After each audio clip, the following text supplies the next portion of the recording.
नमस्कार, संकल्प न्यूज में आपका स्वागत है। मैं हूं ऋचा दुबे। आइए नजर डालते हैं आज की मुख्य खबरों पर।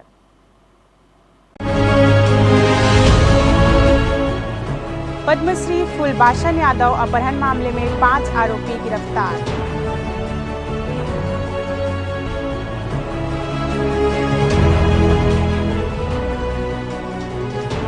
हेलीपैड निर्माण में घोटाले का आरोप, युवा कांग्रेस ने घेरा पीडब्ल्यूडी कार्यालय।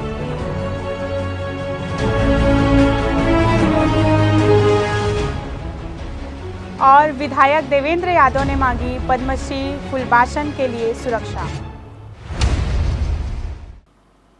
अब खबरें विस्तार से।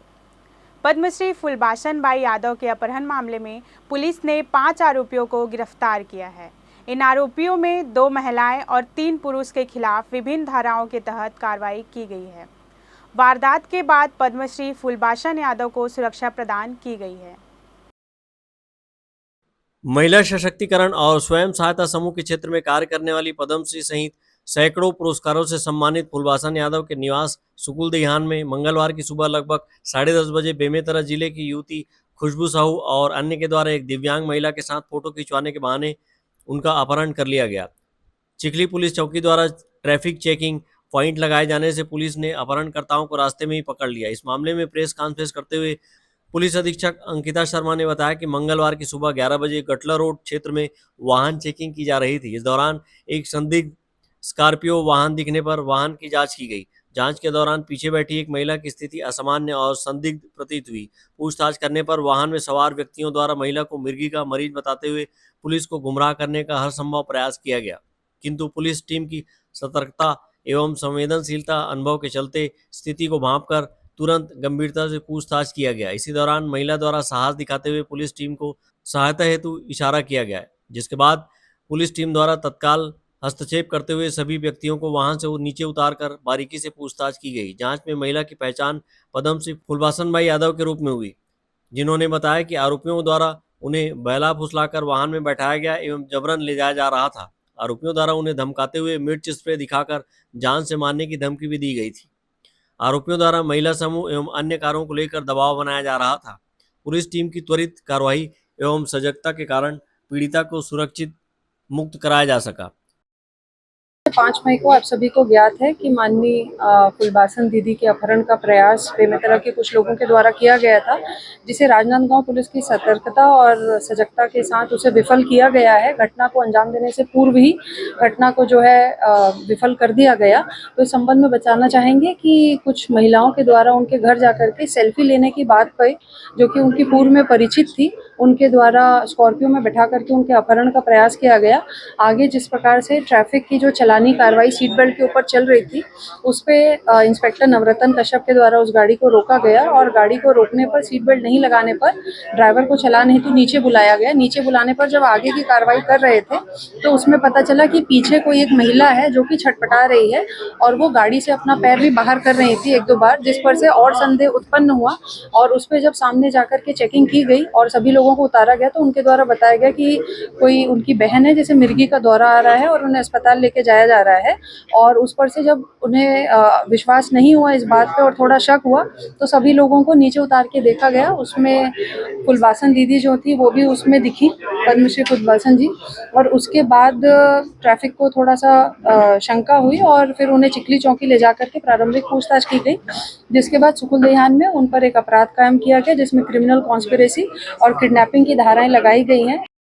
पुलिस की पूछताछ में आरोपियों द्वारा अपराध कारित करना स्वीकार किया गया। पुलिस ने आरोपी खुशबू साहू की निशानदेही पर 1 नग मिर्ची स्प्रे जब्त किया है। वहीं अन्य आरोपी दिनेश बंजारे के कब्जे से घटना में प्रयुक्त स्कॉर्पियो वाहन जब्त किया गया है। पुलिस ने इस वारदात में शामिल ग्राम बिमौरी, जिला बेमेतरा निवासी खुशबू साहू, ग्राम नेवनारा बेमेतरा निवासी सलोनी महेश्वरी, ग्राम नया ढाबा बेमेतरा निवासी दिनेश बंजारे, पथरिया जिला दुर्ग निवासी गोपाल खेलवार और ग्राम रताम बेमेतरा निवासी चिनक राम साहू को विधिवत गिरफ्तार कर न्यायिक रिमांड में जेल भेजा गया है। अमित चटर्जी के साथ हफीज खान, संकल्प न्यूज। विधानसभा अध्यक्ष डॉक्टर रमन सिंह सपत्नी मां शीतला मंदिर पहुंचकर माता का दर्शन लाभ प्राप्त किया। डॉक्टर रमन सिंह ने स्वास्थ्य लाभ के बाद लगभग 3 महीने के अंतराल के बाद अपनी कर्मभूमि राजनांदगांव पहुंचे थे। इस दौरान उन्होंने मां शीतला की विधि विधान से पूजा अर्चना कर प्रदेश की जनता के लिए सुख समृद्धि और आरोग्यता की कामना की है। विधानसभा अध्यक्ष डॉक्टर रमन सिंह स्वास्थ्य लाभ लेने के पश्चात लगभग 3 माह के अंतराल के बाद अपने कर्मभूमि राजनांदगांव पहुंचे और सपरिवार मां शीतला मंदिर पहुंचकर देवी दर्शन कर माथा टेका। इस दौरान उन्होंने विधि विधान से मां शीतला की पूजा अर्चना की और मां शीतला से प्रदेश की जनता के लिए सुख समृद्धि और आरोग्यता की कामना की। शीतला मंदिर के पुजारी राज महाराज ने पूजा संपन्न कराया। राजनांदगांव के हृदय स्थल में मां शीतला मंदिर स्थापित है, जिसे शहर की कुलदेवी के रूप में पूजा जाता है। डॉक्टर रमन सिंह 3 माह के स्वास्थ्य लाभ पश्चात सपरिवार मंदिर पहुंचकर पूजा अर्चना की। इस दौरान भाजपा पदाधिकारी, कार्यकर्ता और उनके प्रशंसक बड़ी संख्या में उपस्थित थे। यह दौरा उनके स्वास्थ्य में सुधार और जनता के बीच वापसी के रूप में देखा जा रहा है। अमित चटर्जी के साथ परमानंद रजक, संकल्प न्यूज़। पद्मश्री फुलबासन बाई यादव के अपहरण मामले को लेकर आज उनसे मुलाकात करने भिलाई विधायक देवेंद्र यादव चवेली क्षेत्र स्थित उनके कार्यस्थल पहुंचे। इस दौरान उन्होंने घटनाओं को लेकर फुलबासन यादव से विस्तृत जानकारी ली। देवेंद्र यादव के पहुंचने पर घटना के पलों का स्मरण करते हुए फुलबासन यादव के आंसू छलक गए। फुलबासन यादव अपहरण मामले में उनके कुशलक्षेम जानने पहुंचे विधायक देवेंद्र यादव ने प्रदेश सरकार पर महिला बेटियों सहित प्रसिद्ध हस्तियों के भी सुरक्षित नहीं होने का आरोप लगाया। उन्होंने कहा कि यह बहुत ही चिंताजनक घटना है। फुलबासन यादव ने अपने हौसले और अपनी सतर्कता के साथ अपनी जान बचाई। उन्होंने इस मामले में पुलिस और सरकार से इसकी गहराई से जांच करने की मांग की। वहीं इस घटना को देखते हुए छत्तीसगढ़ के सभी प्रसिद्ध और पुरस्कार प्राप्त हस्तियों को सुरक्षा देने की मांग की। उन्होंने कहा कि जिस तरह से विधायक और पूर्व विधायक को सुरक्षा दी जाती है, उसी कैटेगरी में इन्हें भी सुरक्षा प्रदान की जाए। बहन फुलबासन जी के साथ जो घटना हुई है बहुत ही चिंताजनक घटना है। जिस तरीके से पद्मश्री अवार्डी और महिलाओं के उत्थान के लिए जिन्होंने निरंतर काम किया है, केवल छत्तीसगढ़ में नहीं पूरे देश में जिनका नाम है, ऐसी हमारी बहन के साथ ऐसी घटना हुई और वो अपने हौसले और अपनी सतर्कता के कारण अपनी जान बचा पाई। ये एक जांच का विषय है। पुलिस प्रशासन को, सरकार को इसकी गहराई से जांच करनी चाहिए। जो ऊपर दिख रहे हैं चेहरे हैं, केवल उतने तक ही नहीं, उसके पीछे भी कोई बड़ा षड्यंत्र दिखता है। ऐसा फुलबासन बहन से बात करने के बाद समझ आता है। साथ ही साथ चूंकि पद्मश्री अवार्डी हैं और निरंतर महिलाओं के लिए काम करती हैं, दूर वनांचल में भी गरीब महिलाओं के लिए, उनके स्वास्थ्य के लिए, छोटे बच्चों के लिए वो 20-20, 25-25, 30-30 किलोमीटर पैदल भी चलती हैं और उनकी मदद करती हैं। तो ऐसी बहन के लिए सुरक्षा व्यवस्था रेगुलर बेसिस पे गवर्नमेंट को करनी चाहिए। उनको जिस तरीके से एमएलएस को, आप एक्स एमएलएस को कैटेगराइज कर सरकार सुरक्षा देती है, वैसी कैटेगरी में, श्रेणी में इनको लेना चाहिए और निरंतर इनके साथ सुरक्षा व्यवस्था होनी चाहिए, ताकि इन्होंने अपना जो पूरा जीवन, मेरी बात हो रही थी, लगभग 28 साल इन्होंने सार्वजनिक जीवन को दे दिया, लोगों की सेवा में दे दिया।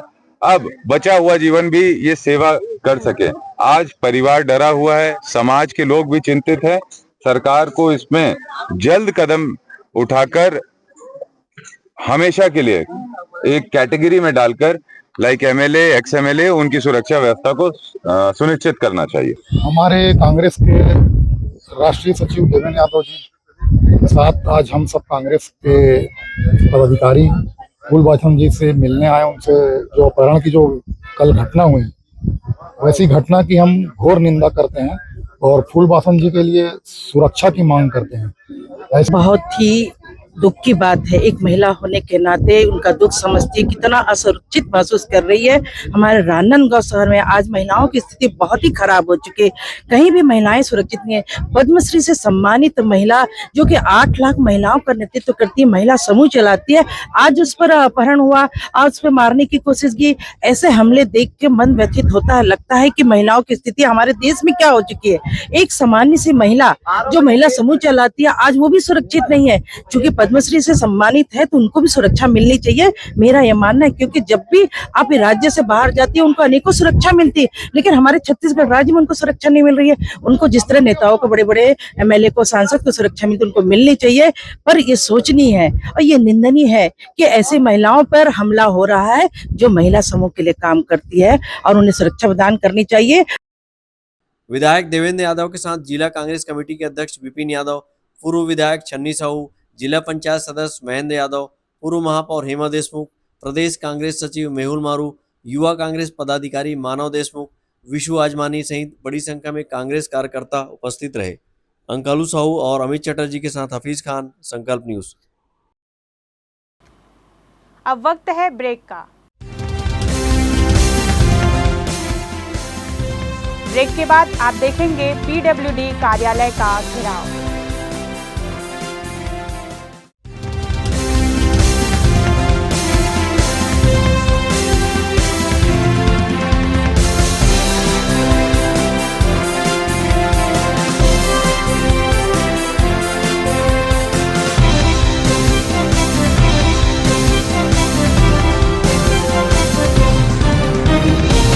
क्या आप चाहते हैं कि आपका बच्चा इंग्लिश मीडियम के उच्च स्तरीय संस्थान में पढ़े, हजारों की भीड़ में वह अपनी अलग पहचान बना सके? तो आपके इन प्रश्नों का उत्तर है लालचंद्र बहादुर एजुकेशन सोसाइटी द्वारा संचालित Royal Kids Convent School, CBSE और सीआईएससी बोर्ड से कक्षा नर्सरी से 12वीं तक, और Royal College BEd, BCom, BSc courses के लिए। यहाँ योग्य, अनुभवी और प्रतिबद्ध शिक्षकों की टीम है। सीसीटीवी निगरानी के साथ सुरक्षित कक्षाएं और परिसर है। अच्छी तरह से सुसज्जित पुस्तकालय, विज्ञान और कंप्यूटर लैब के साथ नियमित खेल और सांस्कृतिक गतिविधियां संचालित की जाती है। जल्दी करें, सीमित सीटें। रजिस्ट्रेशन के लिए जल्द संपर्क करें। Royal Kids Convent and Doctor JB Singh Memorial Senior Secondary School और Royal College, Lalbagh G Road, Rajnandgaon. Mobile 9977810001। Furniture जो एक कहानी कहता है, फर्नीचर जो हमारे घर को घर बनाता है। सबसे अच्छा फर्नीचर जो आप इस ग्रह पर पा सकते हैं, Shaheena furniture mall and home appliances. Luxury sofa, deluxe sofa, दीवान, अलमारी, डाइनिंग टेबल, लकड़ी व स्टील फर्नीचर, फाइबर फर्नीचर एवं LED TV, fridge, washing machine, AC, cooler व किचन संबंधित सभी प्रकार के सामान के थोक व चिल्लर विक्रेता। 0% ब्याज दर पर बजाज फाइनेंस व ईएमआई फाइनेंस की सुविधा उपलब्ध। अब पैकेज खरीदी पर पाएं आकर्षक डिस्काउंट या गिफ्ट हैम्पर जैसे iron, bedsheet, mixie, suitcase, cooler और भी बहुत कुछ। इसके साथ ही 2000 या इससे ऊपर की खरीदी पर पाए 500 रुपए का गिफ्ट वाउचर। शहर के पास, भीड़ से दूर, Shaheena furniture mall and home appliances.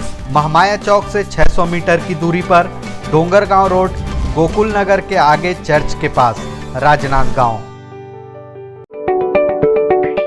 Rajnandgaon जिले का सबसे विश्वसनीय अस्पताल शारदा मल्टी स्पेशलिटी हॉस्पिटल, 40 बिस्तरों का सर्व सुविधा युक्त अस्पताल। हमारे यहाँ विभिन्न डॉक्टरों की ओपीडी सेवाएं संचालित है, साथ ही ऑपरेशन की भी सुविधा। उपचार एवं भर्ती की सुविधा 24 घंटे उपलब्ध है। आयुष्मान कार्ड धारकों के लिए इलाज की सुविधा। वरिष्ठ हड्डी रोग विशेषज्ञ डॉक्टर दिनेश अग्रवाल की सेवाएं 24 घंटे उपलब्ध। सभी प्रकार के फ्रैक्चर के इलाज एवं ऑपरेशन की सुविधा। जोड़ प्रत्यारोपण, रीढ़ की हड्डी का ऑपरेशन, लिगामेंट पुनर्निर्माण, हड्डी संबंधित जन्मजात व विकृतियों एवं जोड़ संबंधित बीमारियों का इलाज। साथ ही डॉक्टर आयुष अग्रवाल जनरल एवं लेप्रोस्कोपिक सर्जन। पेट का दर्द, सर्जरी, पेट में जलन, लेजर द्वारा फिशर, बगंदर, पाइल्स, लेप्रोस्कोपी से छोटे चीरे की सुविधा, एंडोस्कोपी, डायग्नोस्टिक। इसके साथ ही शहर के बीचों बीच कामठी लाइन भारत माता चौक के पास ओपीडी की सुविधा भी उपलब्ध है। Sharda multi speciality hospital, Kailash Nagar, Rajnandgaon.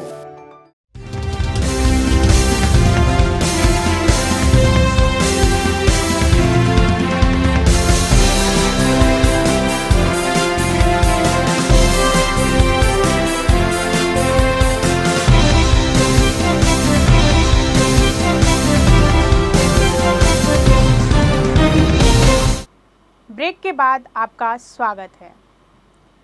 Helipad निर्माण के घोटाले का आरोप लगाते हुए युवा कांग्रेस के कार्यकर्ताओं ने आज लोक निर्माण विभाग कार्यालय का घेराव किया।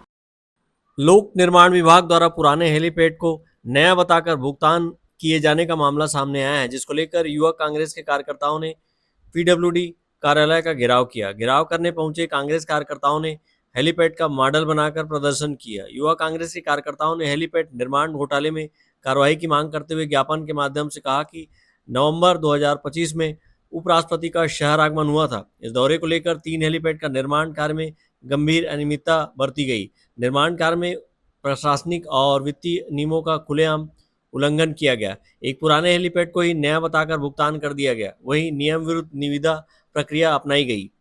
उपराष्ट्रपति का दौरा 5 नवंबर 2025 को संपन्न हुआ, जबकि हेलीपैड निर्माण के लिए कार्य आदेश दौरे के 12 दिन बाद 17 नवंबर 2025 को जारी किया गया। युवा कांग्रेस के मीडिया पैनलिस्ट अभिमन्यु मिश्रा ने कहा कि बिना किसी पूर्व निविदा या स्वीकृत प्रक्रिया के हेलीपैड निर्माण किया गया और कागजी औपचारिकताएं बाद में की गई। ये हमारे सामने एक मामला आया था कि अभी जब पिछले साल नवंबर में उपराष्ट्रपति महोदय का यहाँ पर आगमन हुआ था तो उसमें एक हेलीपैड बनाया गया था, जिसमें न्यूज़पेपरों के माध्यम से और ऐसा जानकारी मिली कि उसका वर्क ऑर्डर जो है बाद में किया गया और उसके अलावा उसका जो भौतिक सत्यापन है वो भी 63 दिनों बाद किया गया। इसके अलावा उसमें एक दो तकनीकी खामियां और दिखाई पड़ी, जैसे कि रोड SOR के बदले भवन SOR से जो है वो काम कराया गया था। तो ये सारी चीज़ों को लेकर संयुक्त रूप से आज हम पीडब्ल्यूडी विभाग आए थे, जिसका हमने नारेबाजी की यहाँ पर और इनका विरोध अपना दर्ज कराया। काफ़ी नारेबाजी करने के बाद जो यहाँ के अधिकारी है वो बाहर आके हमसे मिले, उसके बाद अपनी सफाई दे रहे थे।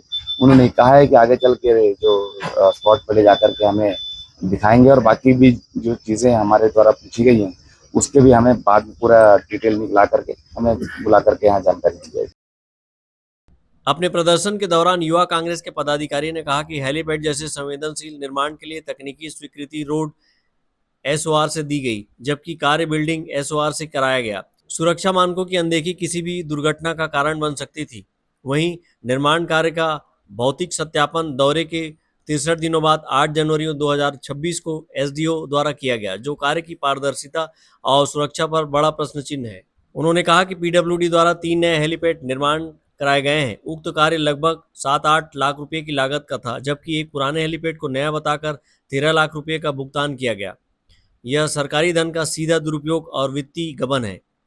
पीडब्ल्यूडी का घोटाला का मामला सामने आया था कि इन्होंने 3 हेलीपैड का बिल पास कराया है और 2 ही हेलीपैड बनाया है और एक पुराने को ही दिखा दिया है और 3 हेलीपैड का पेमेंट लिया है विभाग से।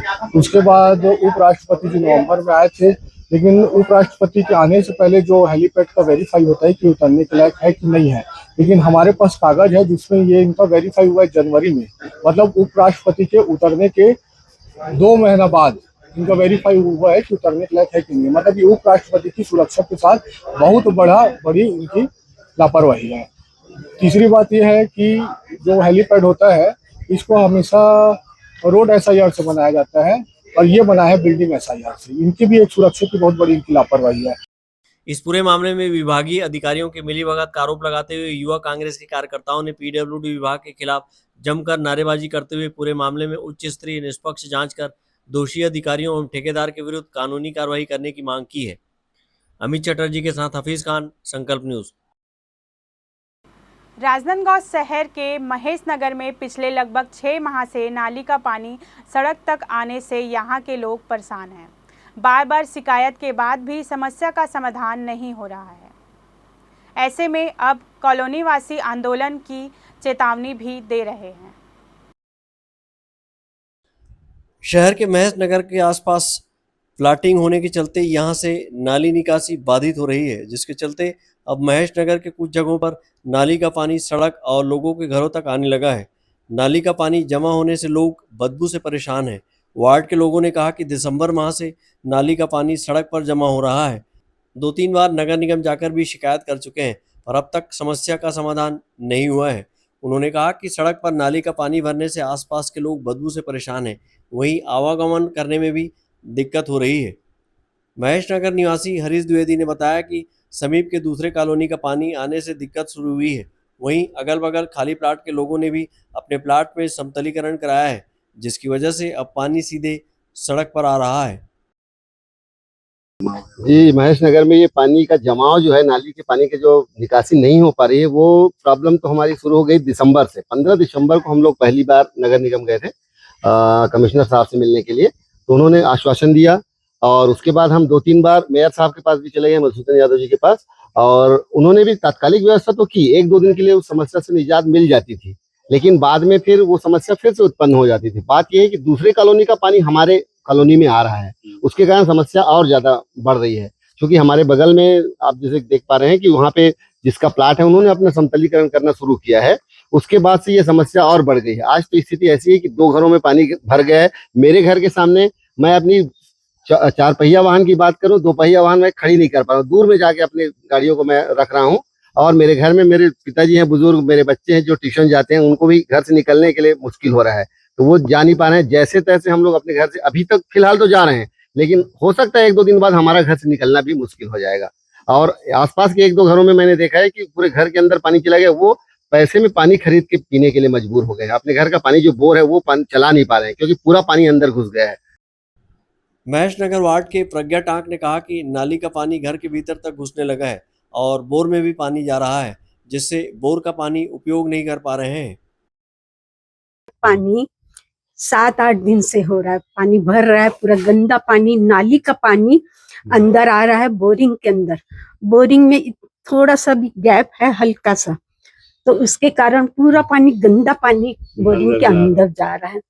और वही पानी हम लोग टंकी में चढ़ा रहे हैं। न नहाना दुर्भर है कि न पीना, और हमारे यहाँ नल नहीं है, ऐसा नगर निगम का नल नहीं है, तो उसके कारण हम पानी पीने के लिए भी एकदम दुर्भर है।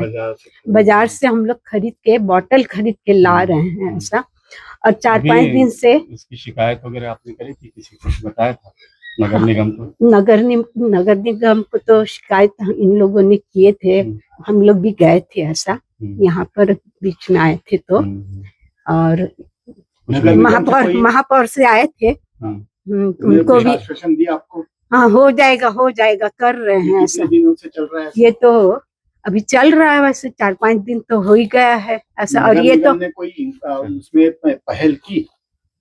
नगर निगम ने अभी कुछ नहीं किया है ऐसा, आगे करेंगे ऐसा बोल रहे हैं ऐसा। महेश नगर निवासी मुकेश गुप्ता ने बताया कि महेश नगर के समीप में लगे हुए फ्लैट वालों ने नाली के पानी निकासी को आगे बढ़ने से रोक दिया है।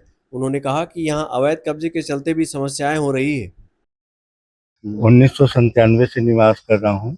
नालियाँ पहले भी थी, लेकिन नीचे होने की वजह से पानी थोड़ा बहुत आगे न बढ़ पाने की वजह से भरता था। लेकिन अब सामने महेश नगर खत्म होते ही जो प्लाट शुरू होते हैं, उन्होंने पानी की निकासी में व्यवधान डाला है। हालत ये हो गई है कि नालियाँ पूरी बजा रही हैं, पानी की निकासी नहीं है। जिस तरफ आगे पानी जाता था वो पानी रुक गया है और वो सबके घरों में भर रहा है, जिसमें 2 घर जो सामान्य रूप से सड़क से नीचे हैं, उन घर की तो बहुत ही बुरी हालत है। एक घर में तो पीने के पानी की व्यवस्था ही नहीं है, नल न होने की वजह से बोरिंग के अंदर पानी जा रहा है। वो अपने घर को छोड़ के अपने भाई, नगर निगम में तो शिकायतें होती रहती हैं, कोशिशें भी होती, थोड़ा बहुत आके देख लेते हैं, लेकिन पीछे गांधीनगर वालों ने थोड़ा अड़ंगा डाला है। उन्होंने दीवार खींच दी है, कुछ अवैध कब्जा भी किया है, जिसकी वजह से निकासी में दिक्कत हो रही है, नाली बनाने में दिक्कत हो रही है। तो निगम को ध्यान देना चाहिए कि जितने अवैध कब्जे करके लोगों ने प्लाट को अपने बनाया है, उसमें निर्माण किया है, टाइल फाइल लगाया है, दीवारें खड़ी कर दी हैं, उस पर ध्यान दें, अतिक्रमण का दस्ता बुलावें और निपटाएं उनको, तभी समस्या का हल होगा। 3-4 दिन बचा है पानी गिरने में, उनके वो पानी गिरेगा तब क्या होगा, ये सोचने वाली बात है। अभी तो पानी नहीं गिरा है, तब ये हालत है। महेश नगर क्षेत्र में नाली का पानी सड़क पर आने से यहाँ से लोगों को आने जाने में भी परेशानी हो रही है। लगातार शिकायत के बाद भी समस्या का स्थायी समाधान नहीं होने के चलते अब कॉलोनी के लोग आंदोलन की तैयारी कर रहे हैं। अमित चटर्जी के साथ हफीज खान, संकल्प न्यूज़। आज की खबरों में बस इतना ही। हमें दीजिए इजाज़त। नमस्कार।